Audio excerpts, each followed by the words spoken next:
Welcome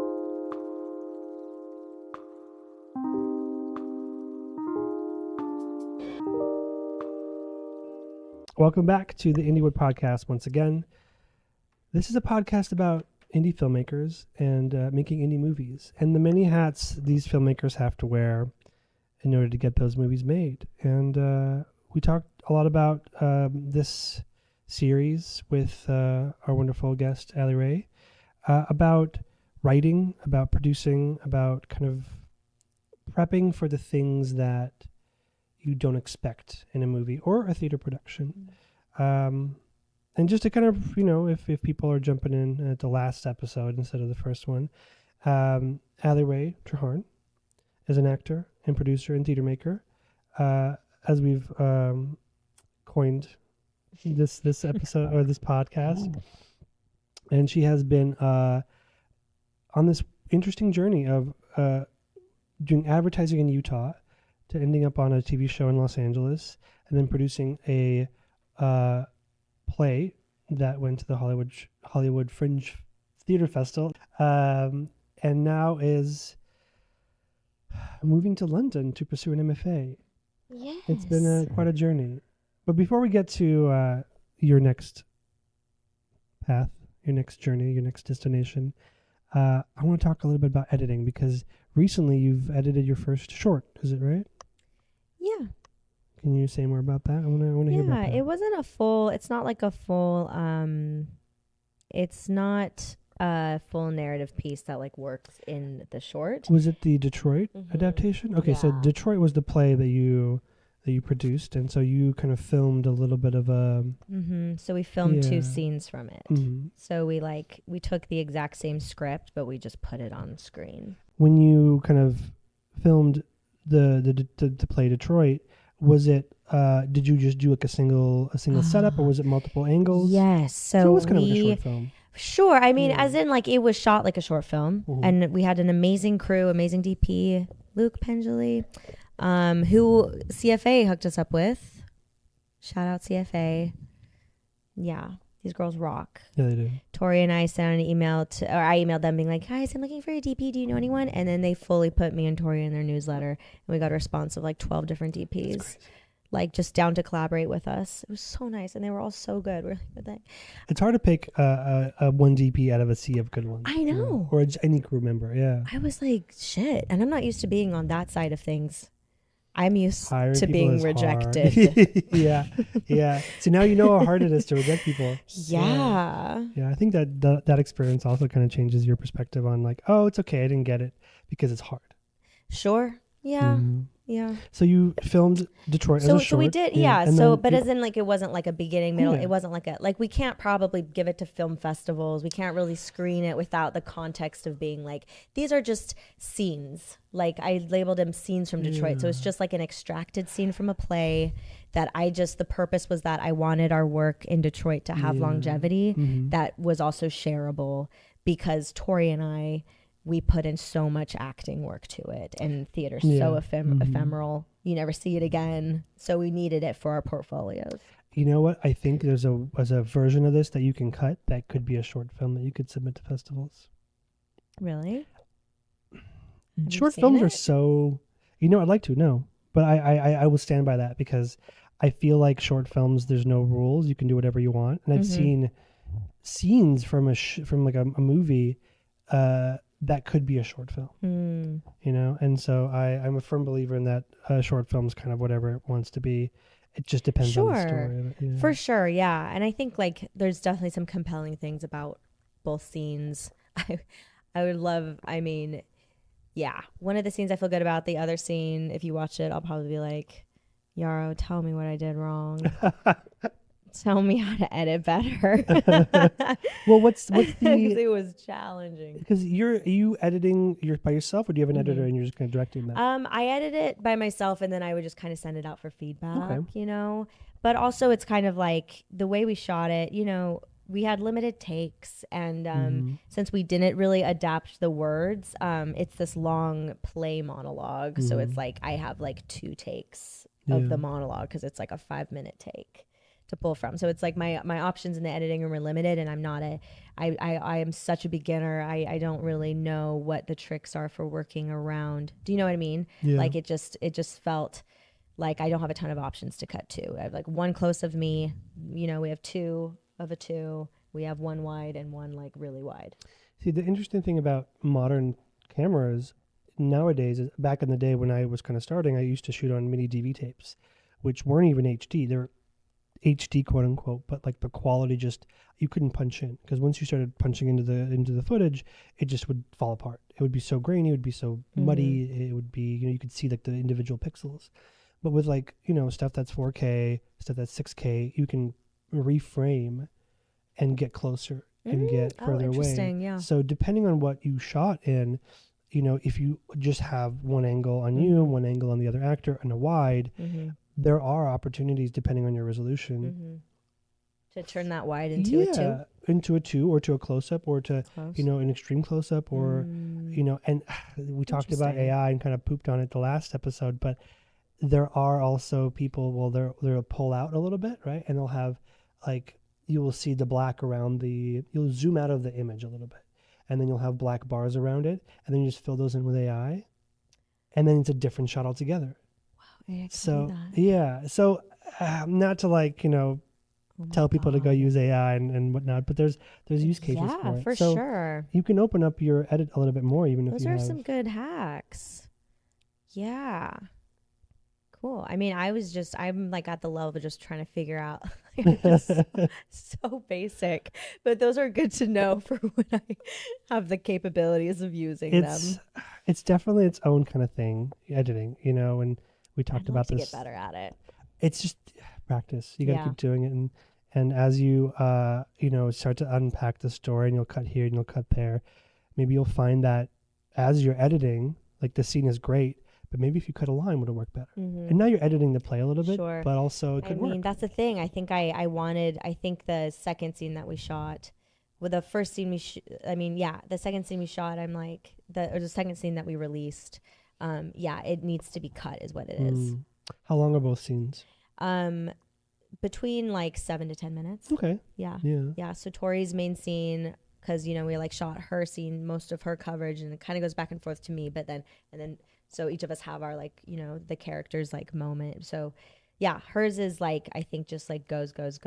And then mine is just like slower. It is just, it's like we should have cut the dialogue. Can I ask a question? So when you're cutting these you're cutting these for kind of your reel, right? You're cutting it for... Kind of ish, I kind of like, I don't know if I really need more shit on my reel at this point. You know what I mean? Like, here's another short I did. Here's another close-up of my face. Like, I have... But, so yeah, definitely a little bit for the reel, but also I kind of wanted to send the whole posterity thing. Yeah, also just like share the whole scene with anyone that I want to work with, to be like, here's a whole scene I did. I don't know. Just like, I think in and of itself, it's like the beach scene is a really good showcase of me and Tori's work. So let's say, for example, you're doing Tori's scene, which is more of her, right? And your character is saying stuff? A little bit, yeah. There's some back and forth. So when you're cutting it, are you finding that you're focusing on Tori more because she has more dialogue? What about, at least in this instance, finding opportunities to cut back to your character where she's listening? Yeah. I do love that. Like, I love a shot of a character just like absorbing and listening. Yeah, I think that can be fascinating. Yeah, I think she was just killing it so hard in those takes, in that footage, that it's just sort of like... And the other thing is that I love a long shot. Like, I just love an uncomfortably long take that's not cutting, and this person's just, because she's in this scene, she's having a breakdown and she's like hammered out of her mind. So, and she's just gives such a compelling performance that I was like, oh, I could just like... So I wanted to stay on her for as long as humanly possible. Why not stay in the whole scene in that wide? Because I don't know if you've seen Maestro. Yes. There's there's a scene. The parade. Yeah, there's a scene that takes place in the apartment during a parade. The whole thing is one take in a wide, and it works. And it's an argument. And the cool thing about going in a wide, this is another trick that I kind of picked up from George Lucas, my buddy George Lucas. Now I saw it in the behind the scenes thing a long time ago. But what he would do is the shot was static, right? But then he would split the screen and he would move one half of the scene forward or back to retime an actor's reaction or retime a line. And sometimes there's also opportunities where you can do that to change the pacing of the scene or the reaction of different characters. Yeah. And then also cut around that.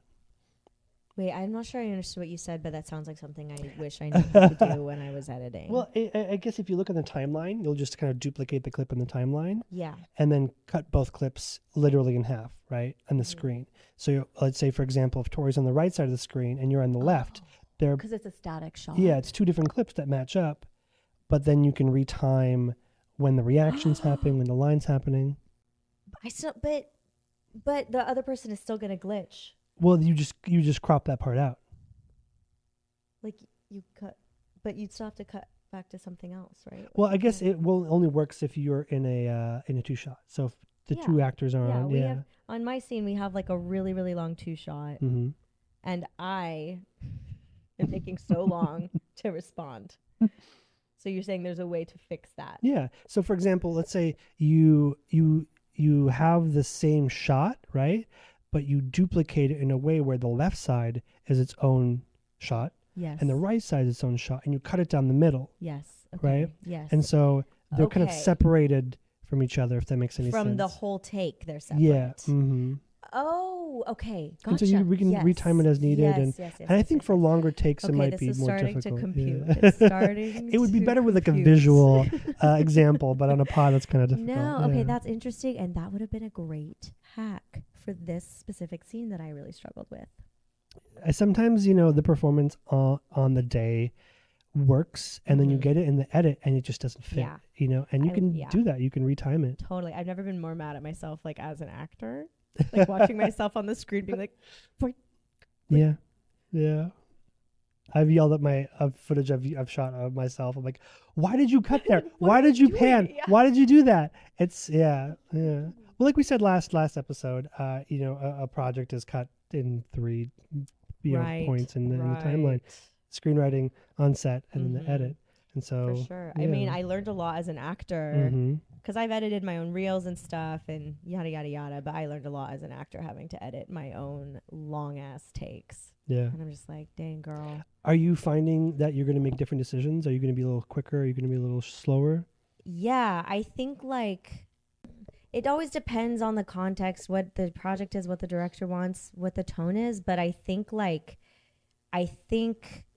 yes, I think my takeaway is that like as an actor, sometimes I take a little bit long with my thoughts because I'm being really precious with my connection as an actor. And I think I'm afraid that it's going to disappear if I like blow through it, which is a thing, you don't want to rush and like, but so I think like with this monologue, I was really like, okay, now I need to take a moment, really let it hit and then say my line. And it's like, girl, if you had just like trusted that it was all there, blown through it a little bit more, it would be a lot more pleasant to watch. I think it's definitely, maybe giving you more opportunities to kind of be more introspective of your decisions as an actor. Yeah. But I will caution you that sometimes when you see yourself from the perspective of an editor or a director, like because for me, I love an actor who takes their time. Like just, if you want to sit there for 10 minutes, please. Maybe not 10 minutes. Because then in the edit, you can kind of trim that as needed, but you can never extend something. That's absolutely 100%. Yeah. And since it was like these really, really long takes, I think I was just kind of like, It's hard to edit when you don't have enough coverage. Yeah. But I agree. I do like the time too, because you can always take it out, but when it's one single shot and you can't cut, it's just like. Would you ever edit again? Edit the scene again? Or just edit in general? Oh, for sure. Yeah, okay. Yeah. I think I have a sense of it, which is why I can tell that like one scene sits well and the other scene needs a retweak, and I've been editing my reels for years. Like I think like as a designer and someone who knows like the Adobe suite, like inside and out, it's just like I kind of like, and I've been in film. Premiere Pro.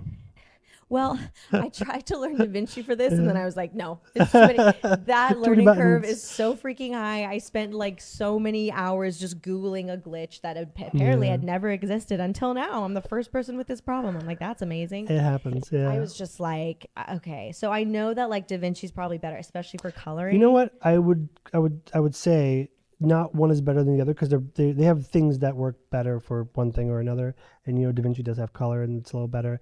It's a tool, and there's certain things that fit better. Yeah. Yeah. I think I just didn't have. I don't have the skill set yet to utilize what Resolve has to offer. So it's like if I'm just gonna keep it super basic. True. I know super basic stuff in Premiere. Yeah. I've heard people say the opposite. Where like, oh, it Resolve's better for basic stuff, and for Premiere, like, oh, I would never edit a commercial or a film on anything but Premiere. Oh. Yeah. Wow. Well, that's the editor's take on it. And while I've edited, I don't consider myself an editor because I hate it. Oh, I love it. Hate editing. But I also, because I cut my teeth editing live production. Right. So I would cut live dance, and it would be like the same production every winter and every October for like 15 years. And after a while, I just like all I see is the same show over and over and over again, slightly different with different faces, and it'd feel like a fever dream because it'd be the same thing but different people. But it also taught me how to time things and pace things and where the cut is. And I think we talked a little bit about this when we were planning this episode. Is like, when should you cut on a beat, musically or audibly? Or story-wise, or when should you cut off of it? When should you wait? Yeah. What do you mean cutting on a beat? Do you mean a beat change? Well, like a shift? Yeah. Well, for example, let's say like for music videos. Music videos have a beat. Oh, so and a literal sometimes beat? they'll cut on a literal beat, right? Or sometimes it'll be a visual thing, sometimes you'll see editors, they'll cut on a punch to hide that it's a fake punch, right? And in Chinese Hong Kong cinema, where they did a lot of kung fu, they would just do like full takes where people are, and it doesn't look fake because they're well trained, but it also makes the action better. And then, for example, on a literal like story beat, let's say something happens and you're waiting for it, you want to see it's the reaction, but you hold on that person a little longer and then you cut. Like the person. Like let's say character A reveals something important. Right, you're holding on character A. And you hold on them for just a little longer, where you would expect to cut away to see the other actor's reaction. So the audience is still reacting to the information, but you haven't cut yet. Because as you cut, you have to remember you have the two actors and you're pacing for them, but you're also pacing for the audience. Sure. And sometimes they have to catch up or maybe even just cherish a moment a little longer. Yeah.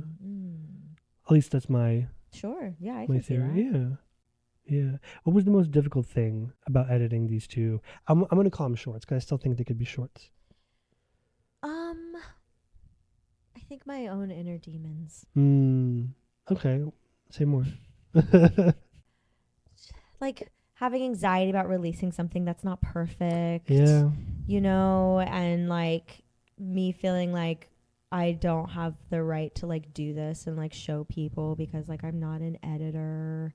And then like Been there. every time like a glitch comes up, especially when I was on Resolve, just like spending 2 hours down a YouTube hole and still not adjusting, like finding a solve is like enough to drive someone insane. And then also just like these self-imposed deadlines I kept not meeting. Because something would end up being a lot harder than I anticipated, or just took way longer than it's supposed to. All of that, and then also like sending it out for notes, and then not being able to meet people's notes because they're like, you need to like suck the air out of this, you need to do this, and then me being like, I can't. That's all the footage we have. It's just like it's hard knowing that like this person doesn't maybe like it, or like knowing that this is an issue and being like, well, it is what it is. Like I hate that. Like I want things to be perfect and finished and solid, and like I'm such a perfectionist, and I'm such like I need to feel so good about it. So I think just sort of like cutting myself some slack was hard for me to do, but I had to do it. I've been there. I've had like anxious, sleepless nights because I was like, this needs to be good. I hope they like it. And I remember I got an email back from a producer And he was like, this is great. We have some notes.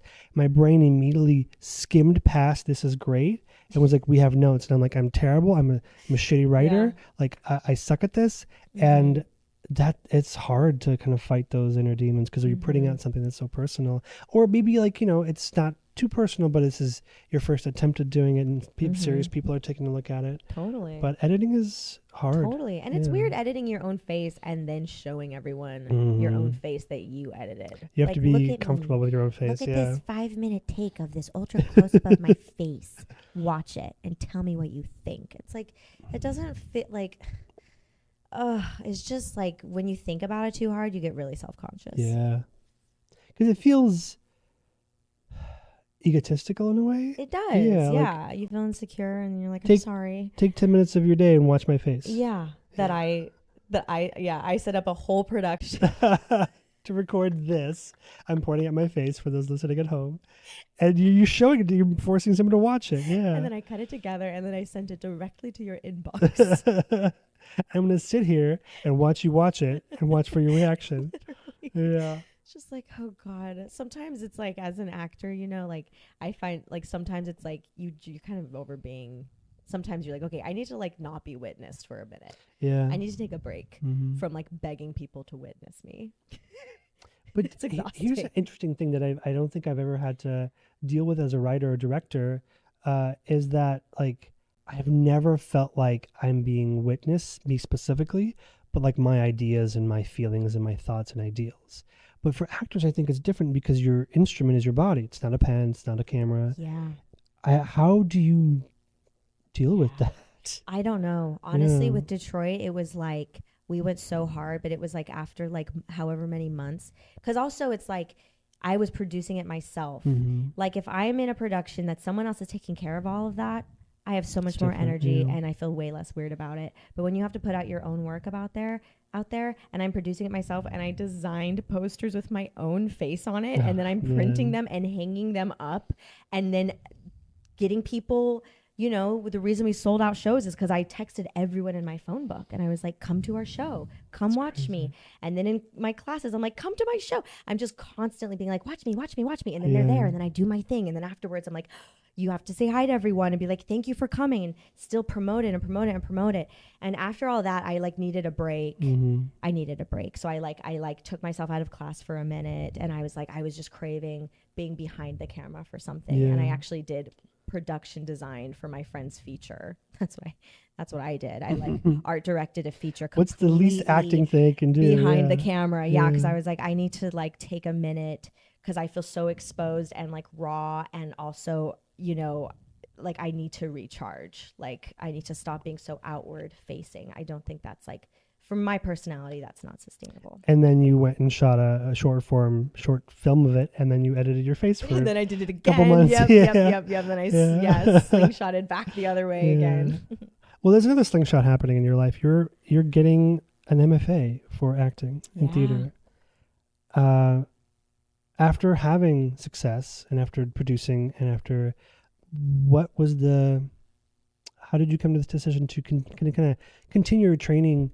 And because I do count, you being on set as training, because I think we learn so much by being 100%. by doing. Yeah. And I think there's people who get multiple degrees who never get the real life experience. And I think what you get from the real life is obviously like incomparable. You cannot learn that stuff in a classroom. True. I will say though that going to grad school for writing, it refined all this kind of goo that I picked up along the way. I love that. And I feel like I can see that being like more applicable to like a craft like writing than performance.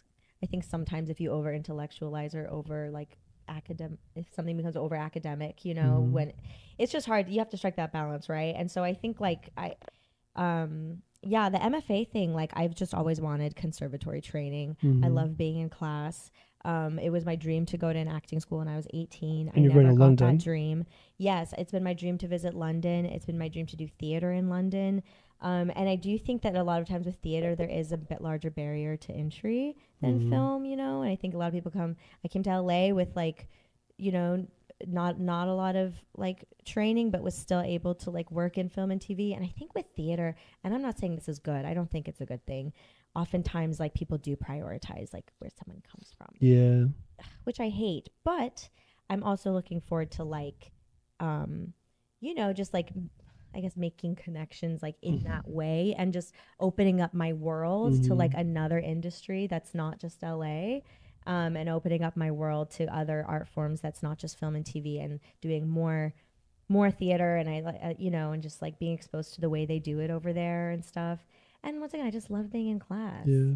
There's infinite things to read. There's infinite things to learn. Like no matter how good you are, and how much like you think you know, I still learn stuff in my scene study class with Deshaun Terry every week at the Last Acting Studio. Like every week I learn something. So yeah, I just want that structure again, and I want an MFA. Why not? If you can, why not? And I think that's the theme of this episode, and maybe the theme of this pod is never stop learning. You know, I mean, even if you end up wearing one hat for the rest of your life in this industry, it's never too late or too early to learn more. I feel like everything you learn refines your main focus. And so everybody keep learning, keep reading, keep trying to edit, keep learning and doing new things, and look at your face more. Just stare at your face. Stare at your face. It's super healthy. It actually kind of is, I would say.